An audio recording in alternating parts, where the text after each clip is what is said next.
ভাইয়া এক হালি লেবু দেন তো। এই মিয়া পাগল হইছেন নাকি জানতো? এই মিয়া আমাকে কোন দিক থেকে পাগল মনে হচ্ছে? আমি লেবু কিনে আছি, আমাকে লেবু দেন তো। দূর মিয়া, আবার ওই একই কথা। লেবু কি সবজির দোকানে পাওয়া যায় নাকি? যেখানে বিক্রি হয় সেখানে যান যান।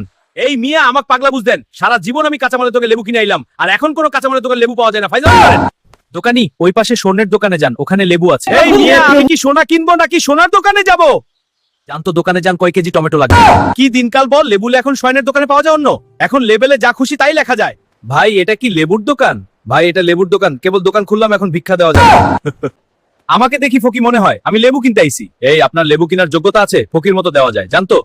এক লেবুর এত দাম কি রে? আমার গ্রামের সবচেয়ে ধনী লোক আমি, আর এক লেবু কিনতে এসে ফকির হয়ে গেলাম। গেটের সামনে লোকটিকে ভিতরে আসতে দে।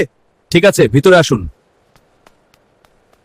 বাপরে বাপ, সোনার দোকানে লেবু। ভাইয়া এক হালি লেবু দেন তো। এই মিয়া পাগল হইছেন নাকি?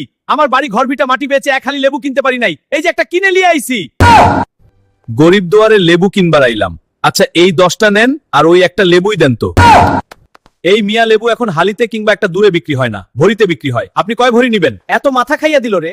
আমি তো জানি সোনা ভরিত বিক্রি হয়, লেবু আবার ভরিত বিক্রি হওয়া শুরু হইল কবে থেকে? এই মিয়া রমজান মাসে কি আপনার চোখে পড়ে? রমজান মাসে লেবু ভরিতে বিক্রি হয়। আপনি কয় ভরি নিবেন তাই কন। লেবু কয় টাকা ভরি? 5 লাখ টাকা ভরি। এই মিয়া রোজার আগেও তো লেবু 20 টাকা হালি কিনলাম, এখন আর 5 লাখ টাকা ভরি হইলো কিভাবে? এই মিয়া এই রোজার মাস হইলো বরকতের মাস, আর এই বরকতের মাসে লেবুর দামে বরকত ধরছে, এই জন্য 5 লাখ টাকা ভরি। আচ্ছা ভাই আমি তো জমির দলিল সোনা দানা লাখ টাকা নিয়ে আইছি, এইগুলো দিয়ে কয় ভরি লেবু হবনি? 1 ভরি হবে না। আপনি লেবুর গন্ধ শোকেন আর জমির দলিল আরো যা এগুলো দিয়ে যান ভাই। খতম, বাই বাই।